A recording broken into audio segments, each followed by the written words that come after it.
नमस्कार, आप देख रहे हैं जेएमएच न्यूज चैनल। मेरा नाम है नवनीत शर्मा। चलिए बात कर लेते हैं पूरे देश भर में इस समय जो है कोचिंग सेंटरों का मुद्दा काफी छाया हुआ है। दरअसल आपको बता दें, केंद्र सरकार यानी कि भारत सरकार की ओर से एक ऐसा फैसला किया गया है जिसके बाद कोचिंग सेंटरों में ऊहापोह की स्थिति बनी हुई है। दरअसल आपको बता दें यह फैसला क्यों किया गया है, साथ ही ये भी हम जानेंगे इस फैसले के पीछे भारत सरकार का क्या तर्क है और इस फैसले का असर क्या पड़ेगा। दरअसल आपको बता दें, भारत सरकार ने हाल ही में कोचिंग संस्थानों के लिए नई गाइडलाइन जारी की है।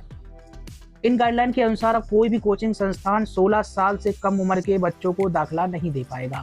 इससे पहले कोचिंग संस्थान 12वीं कक्षा से पहले भी बच्चों को दाखिला दे सकते थे। इसके अलावा कोचिंग संस्थान किसी भी तरह के भ्रामक जानकारियां भी नहीं शेयर कर पाएंगे, जैसा कि रैंक या फिर अच्छे अंक की गारंटी देना।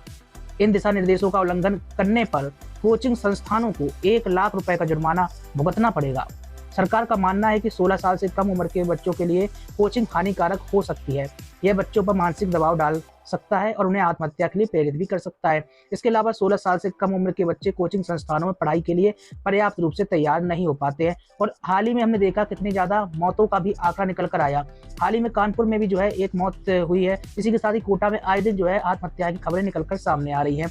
तो कहीं ना कहीं भारत सरकार की ओर से बड़ा फैसला है। नई गाइडलाइन के तहत कोचिंग संस्थानों को छात्रों को फीस की रसीद देना, भिन्न भिन्न कोर्सों का उल्लेख करते हुए एक प्रोस्पेक्ट जारी करना। प्रोस्पेक्ट्स और नोट्स भी विद्यार्थी को बिना शुल्क के देने होंगे। यदि विद्यार्थी ने पाठ्यक्रम के लिए पूरी फीस जमा कर दी है लेकिन बीच में ही कोचिंग छोड़ रहा है, तब की स्थिति में बची हुई फीस 10 दिन के भीतर वापस करनी होगी। ये गाइडलाइन के तहत जारी हो गया है। अगर इन गाइडलाइन का उल्लंघन होता है तो ऐसे में 1 लाख रुपए तक का जुर्माना भी लगाया जाएगा। स्क्रीन के सामने बाकायदा हम जो ऑफिशियली तौर पर सरकार द्वारा जारी हुआ आदेश ही दिखा रहे हैं। इसी के साथ ही फटाफट जान लेते हैं कौन कौन से जो है फैसले किए गए हैं। सबसे पहला जो हमने बताया, कोचिंग संस्थान 16 साल से कम उम्र के बच्चों को एडमिशन नहीं दे सकते।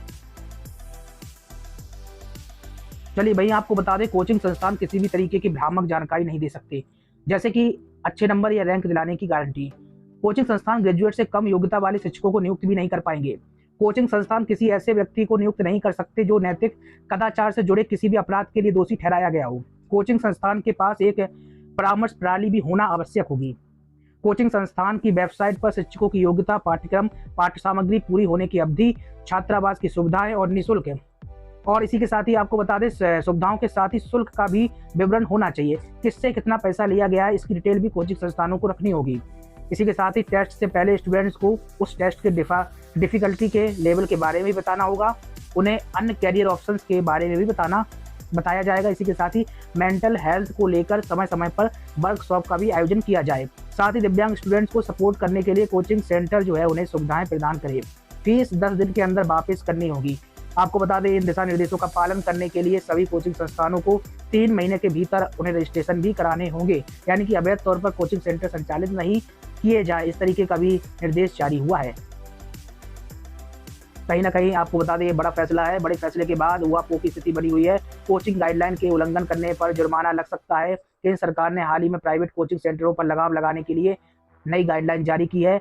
इन गाइडलाइन के अनुसार कोचिंग संस्थानों को कई तरह की शर्तों का पालन करना होगा, अन्यथा की स्थिति में पहली बार में अगर उल्लंघन पाया जाता है तो कोचिंग सेंटर पर 25,000 रुपए का जुर्माना लगाया जाएगा और 1 लाख रुपए तक की राशि हो सकेगी। इसी के साथ ही आपको बता दें, जुर्माने के अलावा कोचिंग संस्थान का पंजीकरण भी रद्द किया जा सकता है।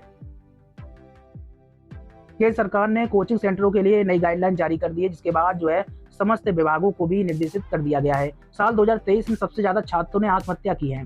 साल 2023 से भारत में कोचिंग सेंटरों में आत्महत्याओं की संख्या में उल्लेखनीय वृद्धि हुई है। आंकड़ों के मुताबिक 2023 में कोचिंग सेंटरों में आत्महत्या करने वाले छात्रों की संख्या 2022 की तुलना में लगभग 50% अधिक थी और इसी कारण से कहीं ना कहीं भारत सरकार ने यह फैसला किया है। लगातार बने रहिए। कोई प्रतिक्रिया आपकी कमेंट बॉक्स में रखिए। साथ ही हमें बताइए, सरकार की ओर से यह फैसला किया गया अच्छा है या फिर नहीं। कमेंट बॉक्स में यस या नो में जरूर अपनी प्रतिक्रिया रखें। नए लोग चैनल को सब्सक्राइब करना मत भूलें। प्राय लोग लाइक और शेयर करें। नमस्कार।